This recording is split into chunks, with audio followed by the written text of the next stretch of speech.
পরে ঘুরে বেড়াবেন, এটাকে কারণ বলছেন? মাইক ঠিক করুন, এরকম গরম হলে অসুবিধা আছে, এত অসুবিধা এই প্রত্যেক জায়গাতে 100 ভাগের মধ্যে 70 ভাগ জায়গাতে এই প্রবলেম দাঁড়াচ্ছে, প্রত্যেক জায়গায়। ওনাকে যখন জিজ্ঞেস করছে উনি তো আমি তাকে ভাবতে পারিনি এত লোক হয়ে যাবে, আরো না নামতার আরো অবস্থা করতে, এই জিনিসটা শুনতে পারছি। ওই জন্য প্রত্যেক কমিটির কাছে বারবার নিবেদন রইল, আপনি আমাদেরকে খেতে দিন, থাকতে দিন, যে জায়গায় দেবেন সেখানে থাকবো, যে খাবার দেবেন সে খাবো, কিন্তু আসল জায়গায় যে মিষ্টি এইটাকে একবার ঠিক রাখবেন। প্রত্যেকটি কমিটির কাছে এটা নিবেদন, এটা দেখে আপনারা শিখে যান। সব জায়গায় যাকে করবেন তার সঙ্গে যুক্তি করবেন যে এইটা কিন্তু পাক্কা চাইলে সমস্যা, বারবার নিবেদন। হরে কৃষ্ণ। ভগবানকে পেতে গেলে কাঙাল হতে হবে। আমাকে জিজ্ঞেস করবেন প্রদীপ বাবু আপনি কীর্তন করে কত টাকা করলেন? আমি হয়তো বললাম আমি 1 কোটি টাকা করেছি। বা আপনার বিষয় 1 কোটি। আচ্ছা আপনার বাড়িটা কেমন?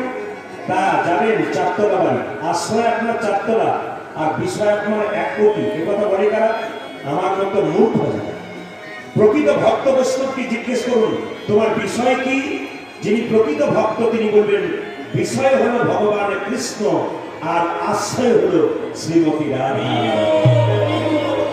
জীবনে যা এনেছেন তা এখানে রেখে যাবেন, কিছুই নিয়ে যাবেন না, কিন্তু কিছু করে যাবেন। আপনি জীবনে কিছু করে যাবেন কেন? আপনি গাড়ি বাড়ি টাকা পয়সা ধন দৌলত করলেন, ওটা তো আপনার আত্মীয় স্বজনের জন্য করলেন, কিন্তু যেটা আপনি করে যাবেন জগতের জন্য সেটা কি? জন্মিলে মরিতে হবে, অমর যে কথা কবে আমরা জানি, কিন্তু একটা কাজ করবেন মহাপ্রভুর বাণী কি? আপনি আচরি ধর্ম অপরে শেখায়, আপনি না আচরিলে অপরে শেখানো না যায়। অন্তত একজন একজনকে দেখলে জয় নিতাই গৌ হরিবোল বলবেন। যদি আপনি বলতে পারেন, সে যদি প্রথমে শুনে বিরক্ত হয়ে যায়, ভক্তি চলে যায় আপনার প্রতি, দরকার নেই। মহাপ্রভু বলেছেন লোকে যদি ঠাট্টা করে করুক, কিন্তু তোমার কাজ তুমি করে যাও। কেন? আমার থেকে তুমি কিছু পাবে, তুমি করবে। তবে হ্যাঁ, আপনারা মনে মনে বলবেন লোকে ঠাট্টা করবে, আমি মনে মনে বলে দেবো, তাতেও লাভ হবে। কিন্তু মহাপ্রভু বলেছেন উচ্চস্বরে কীর্তন করতে। কেন? উচ্চস্বরে কীর্তন করলে আপনার তো হবে, যারা শুনবে তাদেরও হবে। আচ্ছা কীট পতঙ্গ পশু পাখি এরা তো বলতে পারে না, এদের তো হবে। আর এদের যদি হয় তাহলে আপনি যদি নিজে বলে 1 গুণ পান, তাহলে এদের বলি আপনি 100 গুণ লাভ করবেন। শুধু নিজে নয় বাবা, সবার জন্য। এই জন্য এই দিকে তাকাবেন, আপনি আচরি ধর্ম অপরে শেখায়, আপনি না আচরিলে অপরে শেখানো না যায়। কেমন? রামকৃষ্ণ পরমহংসদেব এক পাশে বসে আছেন, আর একজন ঠাকুমা তার নাতিকে এনে বলছে ঠাকুর আমার নাতি খুব মিষ্টি খায়, একটু বলে দাও যেন না খায়। তুমি বললেও শুনবে। ঠাকুর বললো ঠাকুমা তুমি এক কাজ করো, 15 দিন পর এসো। 15 দিন পর যখন ঠাকুমার নাতিকে নিয়ে এলো, তখন বললো আচ্ছা ঠাকুর এইবার বলে দাও। এ বাবা মিষ্টি খেতে না। বলে কেন? দাঁতি পোকা হয়, পেটে কৃমি হয়, আরে তোতলা ভাব হয়ে যায়, কথা পরিষ্কার হয় না, ভবিষ্যতে সুগার হতে পারে, খাস না বাবা। ছেলে বললো খাবো না। সঙ্গে সঙ্গে ঠাকুরকে জিজ্ঞেস করলো বুড়িমা, আচ্ছা ঠাকুর তুমি 15 দিন আগে বললে না, আজকে বললে কেন? ঠাকুর বলছে আরে বাবা 15 দিন আগে তো আমি নিজেই মিষ্টি খেতাম, আগে মিষ্টি খাওয়া ছাড়লাম তারপর। আপনাদের কাছে নিবেদন রইল, আপনি করবেন তবে তো আপনাকে দেখে শিখবে, আপনি করবেন না আপনাকে দেখে শিখবে। এই জন্য প্রথমে আপনার বাড়িটাকে ঠিক করুন, প্রথমে দেওয়া বাড়িটাকে ঠিক করুন, তারপর নিজের পরিবারের বাড়িটাকে ঠিক করুন, তারপর জগৎ সংসারকে ঠিক করুন। দেখবেন জগৎ মাঝে আপনি ভগবানের ভেদ মাঝে নামটা আপনার পরিষ্কার রাখা যাবে। মহাপ্রভু নিতাই চাঁদকে নিয়ে জীবের দ্বারে হরিনাম দিলেন। দাদা একমাত্র তুমিই পারো অধম জীবকে হরিনাম দিতে। নিতাই চাঁদ বলছে কিভাবে দেবো? ও দাদা নয়নে দেখিবে জানি, কৃষ্ণ নামে দেবে নয়নে দেখিবে জানি, কৃষ্ণ নামে দেবে নয়নে দেখিবে জানি, কৃষ্ণ নামে দেবে নয়নে দেখিবে জানি, কৃষ্ণ নামে দেবে নয়নে দেখিবে জানি, কৃষ্ণ নামে দেবে সাবধান যেন জাতির বিচার করো না, জাতির বিচার করো না, জানে দেখবে জাতির বিচার করো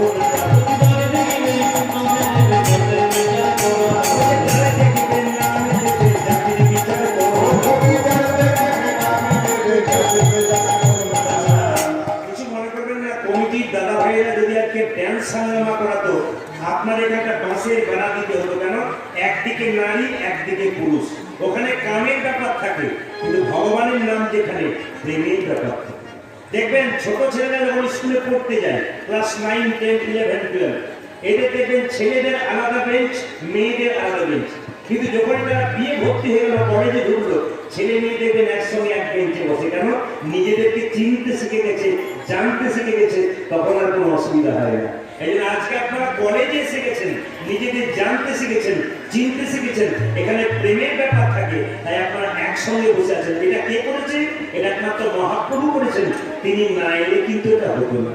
সঙ্গে সঙ্গে নিতাই চাঁদ বলছে, যাকে দেখবো তাকে হরিনাম দেবো, যদি না নেয় দাদা, যদি না নেয় তোমার প্রথম কাজ, প্রথমে ধরিবে হাতে, যদি না নেয় প্রথমে ধরিবে হাতে, যদি না নেয়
আপনার বাড়িতে যদি বৃষ্টি হয়ে গেল, আপনার যদি বৃষ্টি হয়ে যায় প্রচন্ড, আপনার কি বলেন? ঘর থেকে বেরোতে পারছি না, আজকে দিনটা খুব খারাপ হবে। আমরা সবাই পুরুষ মানুষ বলে 1 টাকা রোজগার হলো না দিয়ে আজকে দিনটা খুব খারাপ হবে। কিন্তু এটা কারা বলে? মায়াবদ্ধ জীব যারা তারা বলে। কিন্তু প্রকৃত ভক্তকে জিজ্ঞাসা করুন, আপনার দুর্দিন কোন দিন? সে বলবে, আমার জীবনের দুর্দিন সেই দিন যেদিন সারাদিনের মাথায় একটা কৃষ্ণ কথা বলতে পারবে।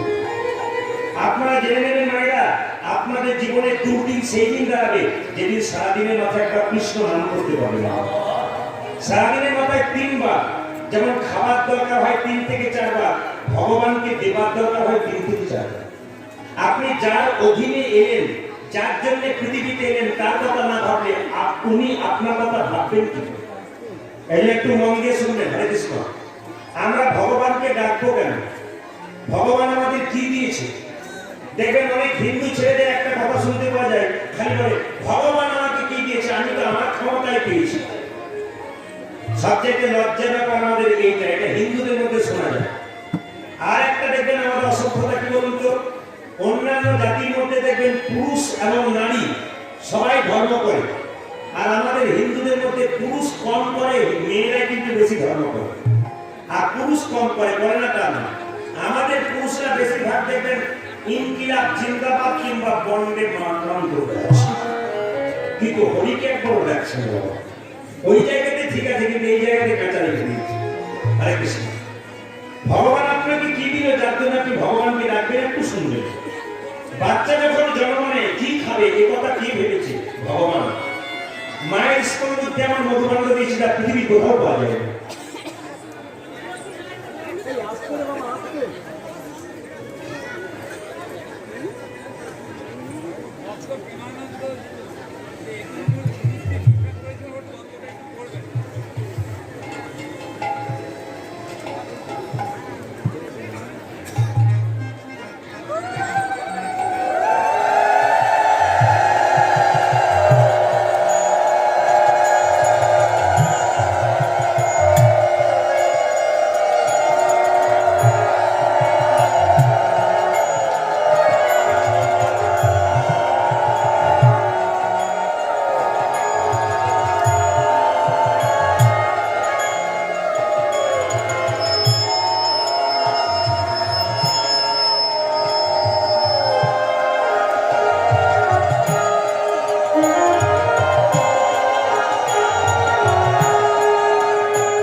বাচ্চা জন্ম নেবার পর কি খাবে এ কথা কে ভেবেছে? ভগবান ভেবেছে।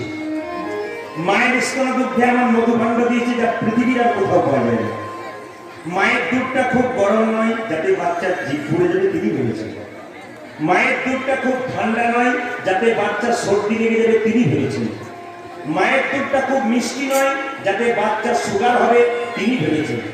মায়ের দুধটা খুব টক নয় যাতে বাচ্চার অম্ল হবে, তিনি ভেবেছেন।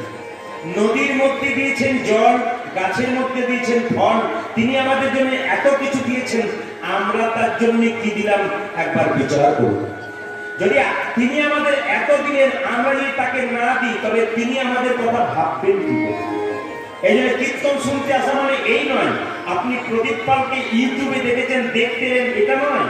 আপনি কিছু শিখে যাবেন, কিছু জেনে যাবেন, এটা আপনার কর্তব্য। আপনি জেনে গিয়ে আপনার বাচ্চাকে শেখাবেন, তবে আপনার বাচ্চা মানুষের মতো মানুষ হবে। তাই যিনি গৌরহরি নবদ্বীপ চন্দ্র, তিনি কি করছেন? মায়েরা, মহাপ্রভু যখন কীর্তন করতেন, একটু হাত তুলে দেখাবেন। মহাপ্রভু হাত উঁচু করে কীর্তন করতেন না হাত নিচু করে? হাত উঁচু করে। আচ্ছা, এবার বলি, মহাপ্রভু হাত তুলে কীর্তন করতেন বা মহাপ্রভু ছবি দেখেছেন হাত উঁচু করে আছে, বেশ। আপনারা বলতে পারবেন মহাপ্রভু কেন হাতটা তুলে আছে? বলে অত তো জানি না, তবে জানি না। একজন ভক্ত জিজ্ঞেস করছে, ঠাকুর তুমি যে হাতটা তুলে আছো তোমার হাতে ব্যথা হয় না? একজন বলছে ব্যথা হয় না। ঠাকুর বলছে ব্যথা হয় না। বলে তাহলে নামাও। বলে নামাবো কি করে? তোরা তুলছিস না, ওই জন্য নামাচ্ছি। একজন ভক্ত বলে, ঠাকুর এই তো তুলে দিলাম, এবার তুমি নামাও। বলছে না না, তোদের পেছনে যারা, আপনাদের বলি বলছে তোদের পেছনে আছে যারা, তারা তুলবে না, তাই আমি তুলে আছি। তখন জিজ্ঞেস করছে পেছনে বলতে বুঝতে পারলাম না। বলছে তোদের পরের জন্য যারা জন্ম নেবে, আমি যদি হাত না তুলে থাকি তারা তুলবে না, তাই জন্ম জন্মান্তর ধরে আমি মহাপ্রভু কত দয়ালু দেখুন। শুধুমাত্র আমাদের জন্য হাত তুলেছে তা নয়, আমাদের পরবর্তী বংশধর যারা আসবে তাদেরও মঙ্গলের জন্য হাতটা তুলেছে। আচ্ছা বলবেন, এইদিকে হাত আমরা তুলি কখন? যখন দেখবেন রাস্তাতে টোটো অটো পেরিয়ে যায়, ও দাদা বাজারে যাবো, এইদিকে হাত তুলি না। আর হাত তুলি কখন? যখন দেখবেন কেউ জলে ডুবে যায় আর উঠতে পারে না, তখন দেখবেন হাতগুলো এইভাবে করে না, জলে ডুবে যায় উঠতে পারে না, হাতে ধরে। আর হাত তুলে কখন? যখন কেউ হাতে এরকম করে মাথায় বোঝা নেই, হাত তুলে। তাহলে প্রশ্ন হবে, আপনারা বলবেন মহাপ্রভু হাতটা তুলেছিল, সে কি জলে ডুবে গিয়েছিল? আপনারা না বলছেন। তাহলে সে কি হাতটাকে তুলেছিল কোনো বোঝা নিয়েছিল? আপনারা বলছেন না, কিন্তু তত্ত্ব বলছে তিনি বোঝা নিয়েছিল। প্রশ্ন করবেন, যদি বোঝা নিয়েছিল দেখতে পাই না কেন? দেখার মতো চোখ তো সবার নাই। আমার হাতটা কেটে গেল, আমি খালি চোখে দেখতে পেলাম হাত কেটে গেল, কিন্তু হাত কেটে যদি হাড় ফেটে যায় খালি চোখে দেখা যায়? ডাক্তারের কাছে গিয়ে এক্সরে করে ছবি করে তারপর দেখা যায় হাত ফেটেছে কিনা। তাহলে আপনি গৌরের ভাব বুঝবেন কি করে? বলছে গুরুরূপী ডাক্তারের কাছে গিয়ে প্রেমরূপী নয়নের অনুমিলন করতে পারলে একমাত্র মহাপ্রভুর ভাব। এইভাবে আপনাদের বলে যায়, মন দিয়ে শুনবেন, যে যেখানে বসে আছেন, মহাপ্রভুর ভাব সবাই বুঝতে পারে না কেন? জন্মের সময় আমাদের দুটো চোখ হয়, একটা ডান চোখ একটা বাম চোখ। গুরু কৃপার বস্তু সাধন ভজন করে আর একটা চোখ হয়, ওই চোখটার নাম জ্ঞান চক্ষু। এই জ্ঞান চক্ষুর উদয় যার হয়েছে, তিনি গৌরহরির ভাব বুঝতে পেরেছেন। এখানে আমি একটা জায়গা ফাঁক রেখেছিলাম, কি মহাপ্রভু হাতটা তুলে আছে কেন? বোঝা নিয়ে। দেখতে পাই না কেন? এইদিকে দেখতে কি করে পাবেন? কেন দেখতে পাবেন না? এক ট্রাক বালিতে যদি এক হাত চিনি ছুঁয়ে দেওয়া যায়, আর চিনি আর বালি যদি একসঙ্গে মিশিয়ে দেওয়া যায়, তবে চিনিকে কি কেউ পারে চিনিতে এক ট্রাক বালিতে? আপনার এক লড়ি বালি আর এক হাত চিনি ছুঁড়ে দিলাম, চিনি আর বালি একসঙ্গে মিশিয়ে দিলাম, চিনিকে কি কেউ পারে চিনিতে এক ট্রাক বালিতে? যে আপনারা বলছেন না, কিন্তু একজন পারে। পিপিলিকা পারে চিনিকে চিনিতে এক ট্রাক বালিতে। যারা পিপিলিকার মতো গৌর ভক্ত, একমাত্র তারাই চিনতে পারে। হাতটা তুলে আছে কেন? আপনার বোঝা নিয়ে আছে কেন? এদিকে বাবা যখন মেয়ের বাড়ি যায়, তখন দেখবেন আপেল, কড়া, লেবু, হরলিক্স ভরেতে ভরে নিয়ে যায়, দেখা যায়। কিন্তু বাবা মেয়ের জন্য আরেকটা জিনিস নিয়ে যায়, ওটা দেখা যায় না, অনুভব করতে হয়। কি? বাবা মেয়ের জন্য প্রেম আর ভালোবাসা নিয়ে যায়, ওটা অনুভব করতে হয়। আর কে নিতাই চাঁদ কি করছেন? প্রেমের বোঝা নিয়ে আমাদের দরজায় এসে দাঁড়িয়েছে। তোমরা নাও নাকি শরীর প্রেম নিতাই ডাকে আই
যারা কীর্তন শুনতে এসছেন তাদেরকে বলি, কীর্তন শুনতে যখন যে কোনো জায়গায় বসবেন, সৎসঙ্গে যাবেন, প্রণাম করে বসবেন, উঠবার সময় প্রণাম করে উঠবেন।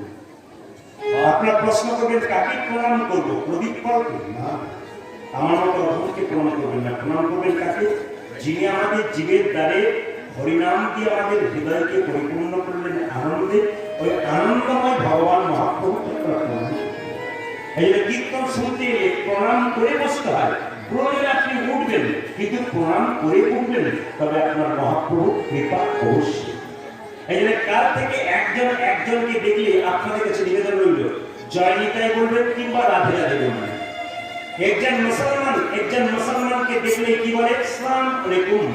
আরেকজন বলে ওয়ালাইকুম আসসালাম। বিদেশ থেকে এসছে, কোনো পরিচয় নেই, চেনে না, জানে না, দেখলো দুজনের মধ্যে পরিচয় হয়ে গেল, এক থালাতে খাবার নিয়ে নিল, একজনকে মানলে আরেকজন ঝাঁপিয়ে পড়ল। আর আমাদের কিছু মনে করবেন না, একজনকে দেখলে আমি যদি আপনার বাড়ির দরজার সামনে গিয়ে দাদা জয় নিতাই, আপনি যখন দরজাটা বন্ধ করে ঢুকে যাবেন আর মনে মনে ভাববেন তোমার নিতাই, তোমার কাছে টাকা আমার দরকার। এটা হাসির ব্যাপার না, এটা আমাদের লজ্জা। আমরা কোন জায়গাতে পৌঁছেছি, একটা নিতাই নাম করতে পারছি না, একটা রাধে রাধে বলতে পারছি না, এর চাইতে লজ্জা কি হতে পারে? অনেকে বলে আর বলবেন না, রাধে রাধে বললে তো লোকে আমাকে ঠাট্টা করে। লোকে খান না, লোকে করেন আপনি। ও নিজে যখন কাপড় জামা কেনেন লোককে জিজ্ঞেস করে কেনেন না, লোকে যখন নিজে খাবার খান লোককে জিজ্ঞেস করে খান। হরিনাম করবেন তার জন্য লোককে জিজ্ঞেস করে খাচ্ছে। আপনার নিজের জন্য করুন, জগতের জন্য করুন, পাছে লোকে কিছু বলে এসব ভাবলে হবে। তবে যারা নিন্দুক তারা চিরকাল নিন্দা করবে। কেন বলুন তো? নিম পাতাকে যতই মিষ্টি রসে ভেজান, ওর কিন্তু তেতো থেকেই।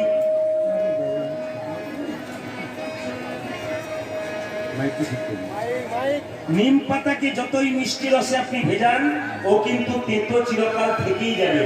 যারা নিন্দুক ব্যক্তি, অসভ্য ব্যক্তি, ওরা চিরকাল ওরকমই থাকবে। মহাজন বলেছেন, হাতি চলে বাজার, কুত্তা ভুকে হাজার। হাতি তো রাস্তা দিয়ে চলে যায়, কুকুর তার পেছন ভেউ ভেউ করে, হাতি কি তার দিকে তাকায়? যারা কৃষ্ণ ভক্ত তারা হাতির মতো, আর যারা নিন্দুক তারা কুকুরের মতো। ওরা তো ঘেউ ঘেউ করবে, আপনি ওদের দিকে তাকালে আপনার হরিনাম কোনদিন হবে। তাই আপনারা সবাই এখান থেকে কি বলবেন? জয় নিতাই বলবেন। এবার জয় বলুন তো, কি বলবেন? দু চার দিনের সন্দেহ আছে, বলবো কিনা পরে ফোন করে আপনাকে জানিয়ে দেবো। বলুন একবার, বলুন কি বলবেন? প্রথম দিকে বলুন কি বলবেন?